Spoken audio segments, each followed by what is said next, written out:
नमस्कार, अपना बिहार देख रहे हैं आप और मैं हूं आपके साथ सोनाली सिंह। और इस वक्त की बड़ी खबर गोपालगंज से, जहां जहरीली शराब कांड में मरने वालों की संख्या बढ़कर 10 हो गई है।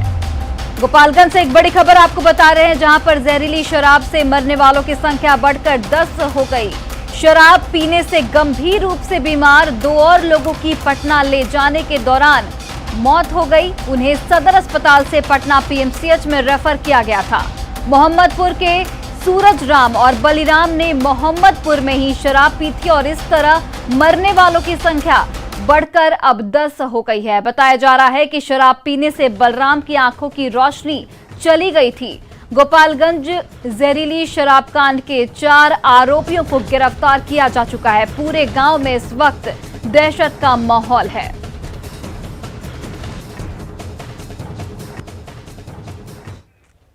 और देखिए, गोपालगंज मौत मामले में मृतक चुन्नू पांडे के बेटे विशाल पांडे ने पुलिस पर गंभीर आरोप लगाया है। उन्होंने कहा कि अगर पुलिस वक्त रहते एक्शन लेती तो इतने लोगों की जान नहीं जाती। उन्होंने कहा कि शराब पीने की आदत से पूरा परिवार चुन्नू पांडे से परेशान था।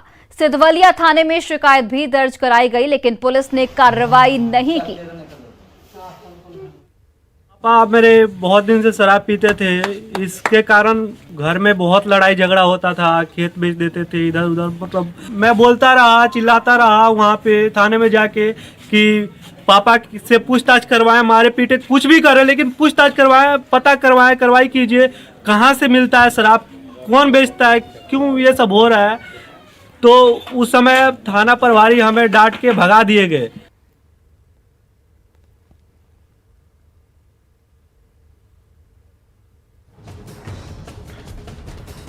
और गोपालगंज से हमारे सहयोगी मुकेश फोन लाइन पर जुड़ गए हैं। मुकेश, इस वक्त क्या कुछ जानकारी इस पूरे मामले को लेकर? कि गोपालगंज के मोहम्मदपुर में जहरीली शराब कांड में अब तक 10 लोगों की मौत हुई है, जबकि अभी एक आदमी और भोलाराम जिनको पीएमसी में भर्ती कराया गया है।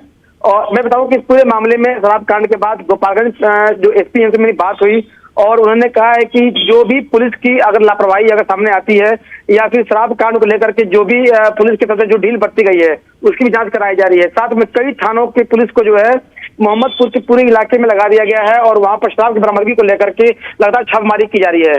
जो 4 लोगों को हिरासत में लिया गया था शराब बेचने के आरोप में, उसमें 3 लोगों को गिरफ्तार कर जेल भेज दिया गया है। एक आदमी की जो भूमिका थी वो उसमें दलिता शामिल नहीं थी। और भी लोग इस पूरे मामले में गिरफ्तार हो सकते हैं?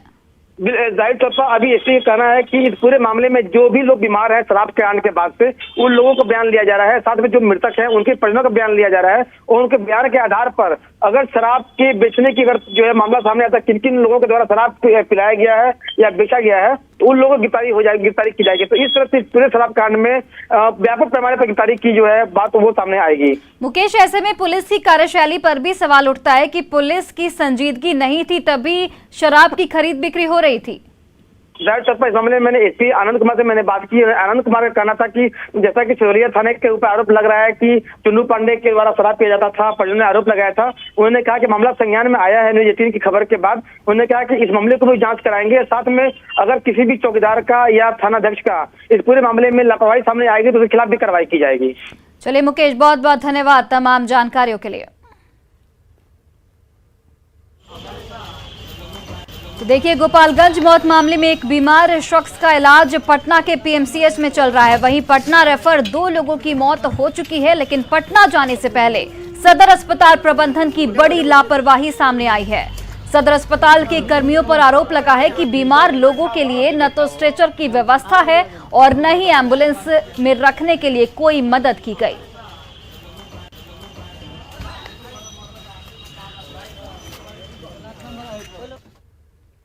और इस वक्त की बड़ी खबर बेतिया से, जहां 10 लोगों की मौत की आशंका जताई जा रही है। जहरीली शराब से मौत की आशंका जताई गई है।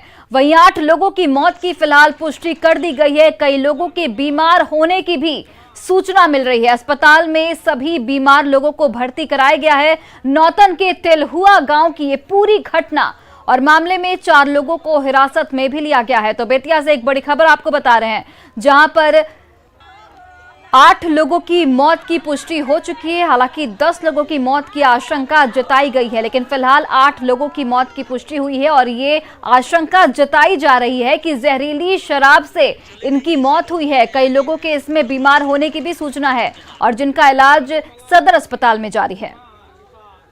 अरे मौत कैसे शाम को गए, बारे में कुछ बताना है, कैसे कैसे क्या हुआ? अरे कल शाम को ये गए थे चमटोली, ठीक है। वहाँ बोले कि हम 3 को पाउच पिए हैं, तो मैं बोला कि अरे तो नाश्ता में और खाना नहीं खाए थे, दोपहर में खाना नहीं था, खाना खत्म हो गया था। तो बोले कि हम नाश्ता ला रहे हैं, नाश्ता कर लीजिए, अब कहाँ जाइएगा? तो उधर गए, उधर से पी करके मैं बोले कहा था ज़्यादा पी लिए, अब यहाँ दूध नहीं लाइएगा, तो नहीं पिए हैं। हम बोले तो पैसा है नहीं, तो फिर पिए कहाँ से? तो बोले कि नहीं, मुन्ना राम के पास गए थे, 3 को पाउच दिया, हम पी लिए और दूसरा कुछ नहीं। जी, ये घटना सारे लोगों का, मेरे दक्षिण तेलुआ पंचायत के सारा लोगों का अनुभव और इसी से सूचित हो रहा है कि शराब पीने से ही मौत हुआ है।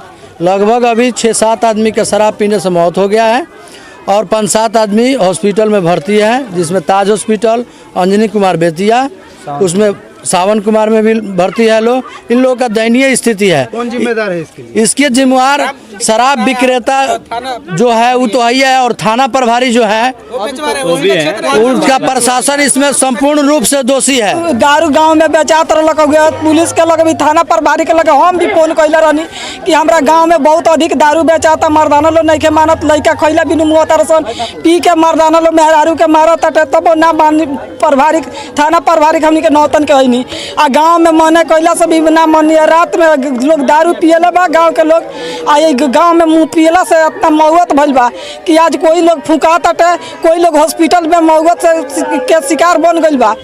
दारू पी गए तो रात उल्टी भइला के बाद बेचैनी भइल, लेके चलनी अस्पताल मार गए। कहाँ लेके चले? बेतिया। मौत हो गई रास्ते में मौत। किस गांव में गए थे दारू पीने? चमटोली।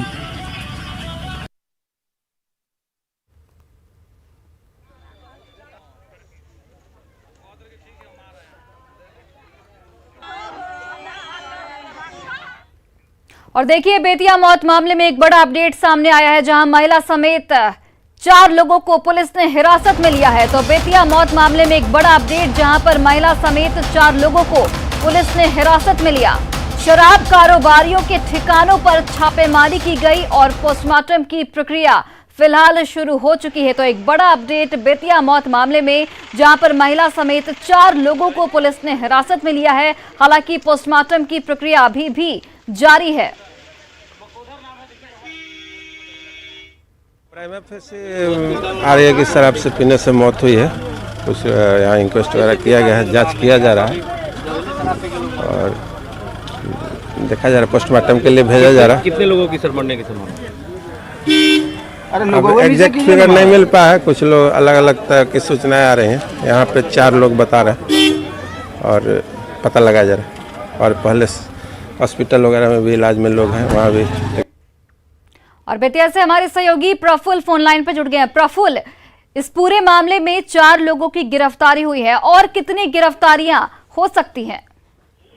जी, मैं आपको बता दूं कि ये लंबी लिस्ट है और ये कार्रवाई का दौर जो है वो अब शुरू हो चुका है, क्योंकि परिजनों के अनुसार जिनके घर मौत हुई है उन लोगों ने स्पष्ट तौर पे गांव के ही शराब कारोबारी हैं उनका नाम लिया है। तो जिन जिन लोगों का नाम इस मामले में आ रहा है, शराब बेचने के मामले में आया है, उन कारोबारियों को चिन्हित कर छापेमारी का दौर जो शुरू हो चुका है। एक महिला समेत तो फिलहाल 4 लोगों को हिरासत में लिया गया है और उनके घर पे छापेमारी की जा रही है। डॉग स्क्वाड की टीम के साथ पुलिस बल काफी संख्या में पुलिस की मौजूदगी में एक एक घर की तलाशी ली जा रही है और छापेमारी की जा रही है। जिस बस्ती की बात ये बताई जा रही है कि उस बस्ती में शराब की बिक्री होती थी, जहां से लोगों ने शराब पी थी, और उस घर को चिन्हित करके उस पर छापेमारी का सिलसिला शुरू हो गया है। इस बीच मैं आपको बता दूं कि जो मौत हुई है उन मौतों में उन सबों को कब्जे में लेकर पुलिस पोस्टमार्टम के लिए प्रशासन जो है वो भेज रही है, ताकि स्पष्ट हो सके कि मौत कैसे हुई है।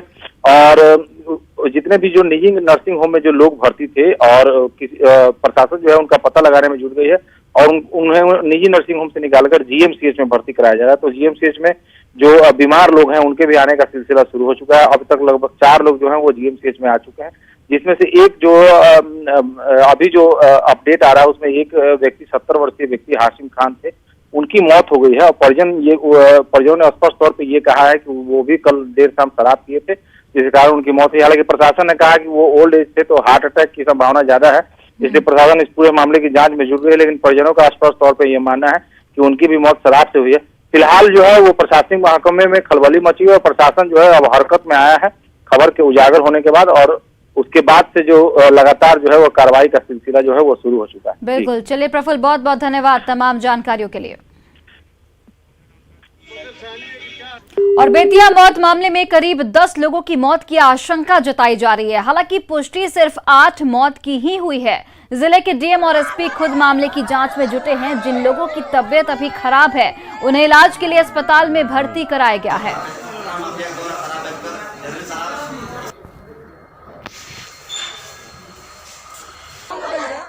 बेतिया के सबसे बड़े अस्पताल जीएमसीएच में एक लिफ्ट में करीब 12 लोग घंटे भर फंसे रहे। चौथे मंजिल पर तकनीकी खराबी के चलते लिफ्ट रुक गई। हैरानी की बात यह भी है कि सूचना देने के बाद करीब आधा घंटा बाद इंजीनियर की टीम मौके पर पहुंची। गनीमत ये रही कि सभी को सकुशल बाहर निकाल लिया गया।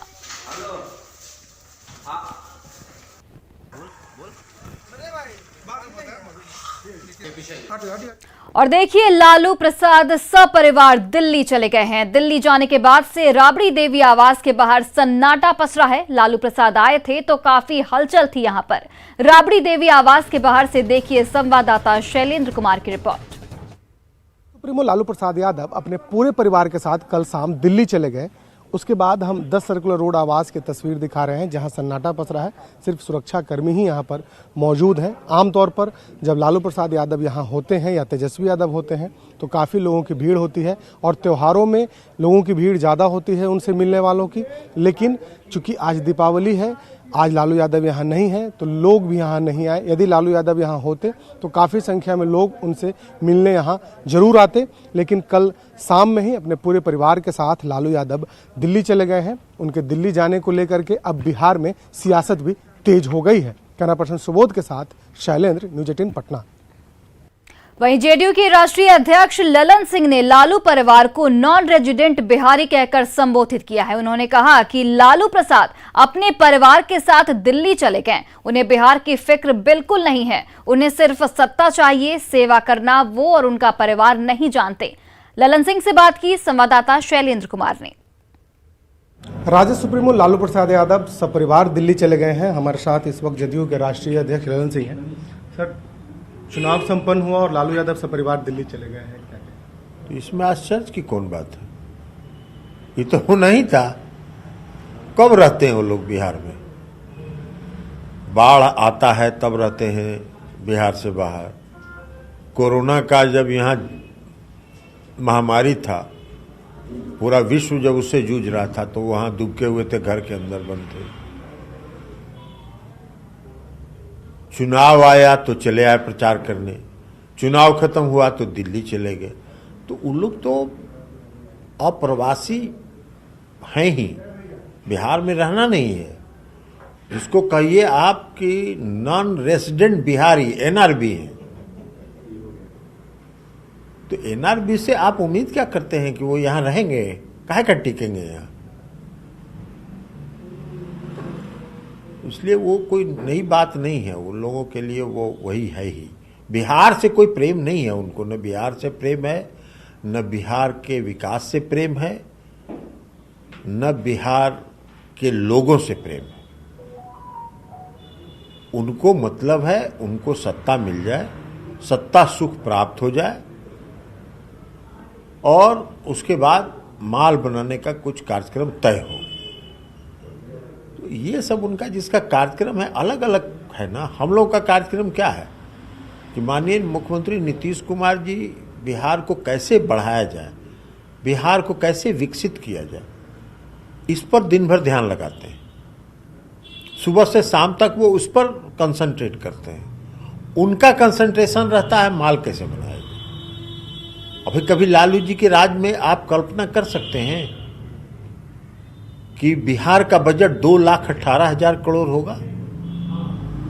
तो ये तभी संभव हुआ ना जब नीतीश कुमार जी बिहार के मुख्यमंत्री बने। लालू जी के राज में बिहार का बजट सालाना क्या होता था? 25,000 28,000 करोड़। वो भी अंतिम मार्च में घट के 18,000 17,000 पर क्लोज होता था। इसलिए कि आंतरिक संसाधन नहीं थे, सब माल अंदर जा रहा था। नीतीश जी के राज्य में सब माल राज्य के खजाने में जा रहा है। कल्पना करिए अगर आपके गांव में तमाम सुविधाओं से लैस बड़े बड़े अस्पताल हों, स्कूल और कॉलेज भी हों, चमचमाते मॉल और 5 स्टार होटल भी हों, उद्योग धंधे और IT कंपनियां भी हों और साफ सुथरी चौड़ी चौड़ी सड़कें भी हों। है ना सपनों की दुनिया? लेकिन ये सपनों की दुनिया नहीं, ये आपका सुनहरा भविष्य है।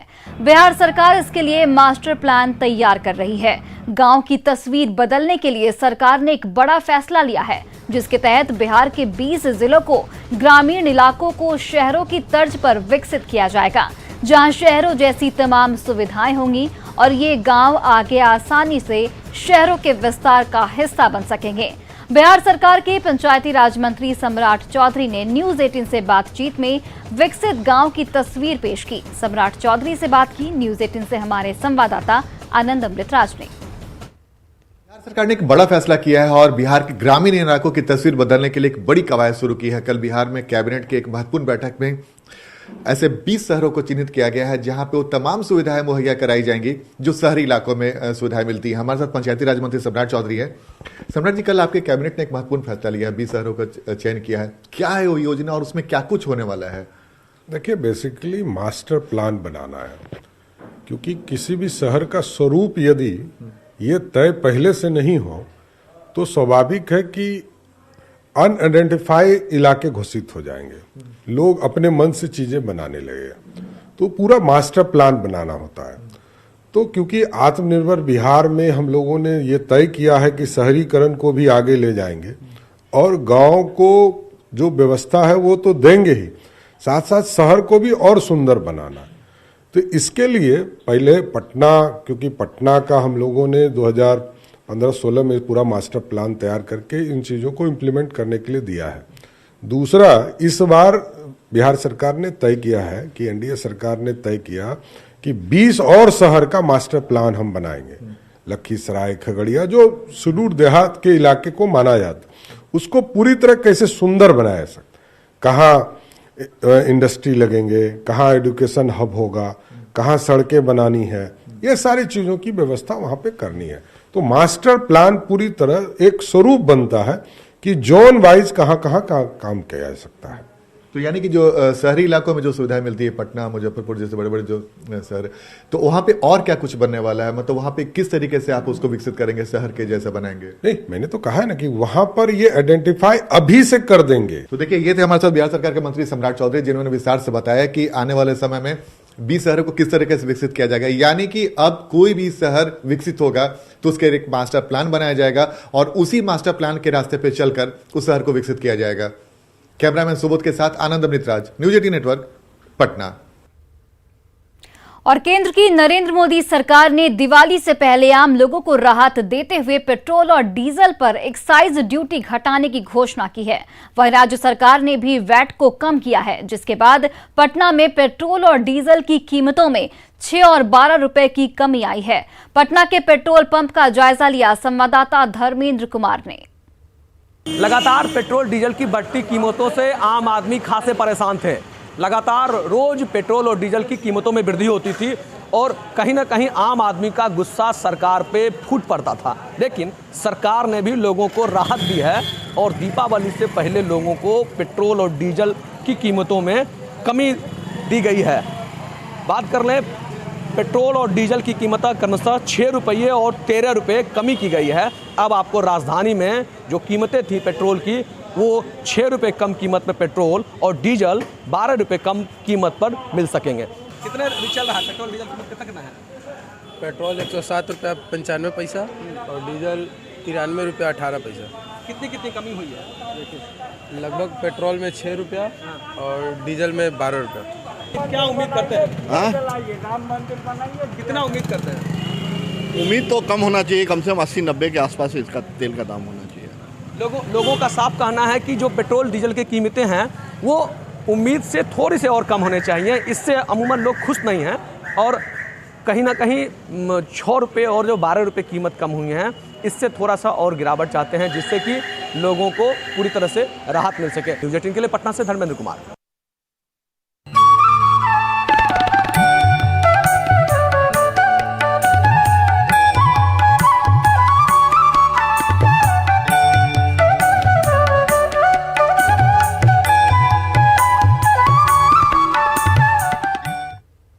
भद्रेश्वर्स लाल बाबा राइस, बाबा नहीं बोलो लाल बाबा।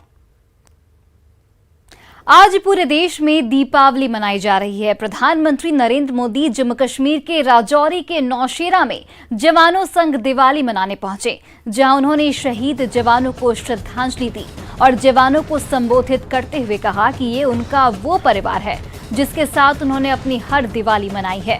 पीएम ने अब जवानों का हौसला तो बढ़ाया ही, इसके अलावा उनके गौरवशाली इतिहास को भी याद किया। उन्होंने नौशेरा के जवानों को बहादुर बताया और उनके गौरवशाली इतिहास को भी याद किया। उन्होंने नौशेरा के जवानों को बहादुर बताया और कहा कि दुश्मन जब इस धरती पर कदम रखता है, उन्हें हमेशा मुंहतोड़ जवाब मिला है। किसी का मन करता है कि दिवाली अपने परिवार के लोगों के बीच में मनाए। मेरा भी मन करता है कि मैं दिवाली मेरे परिवारजनों के बीच में मनाऊं, और इसीलिए हर दिवाली मैं मेरे परिवारजनों के बीच मनाने के लिए आता हूं, क्योंकि आप मेरे परिवारजन हैं, मैं आपका परिवार का साथी हूं। तो मैं यहाँ प्रधानमंत्री के रूप में नहीं आया हूं, मैं आपके परिवार के एक सदस्य के रूप में आया हूं। आप सभी के बीच आना, जो भाव अपने परिवार के बीच जाकर के होता है, वही भाव मेरे मन में होता है।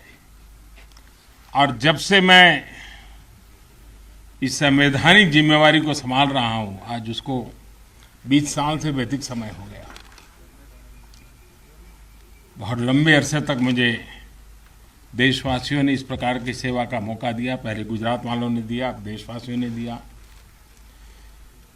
लेकिन मैंने हर दिवाली सीमा पर तैनात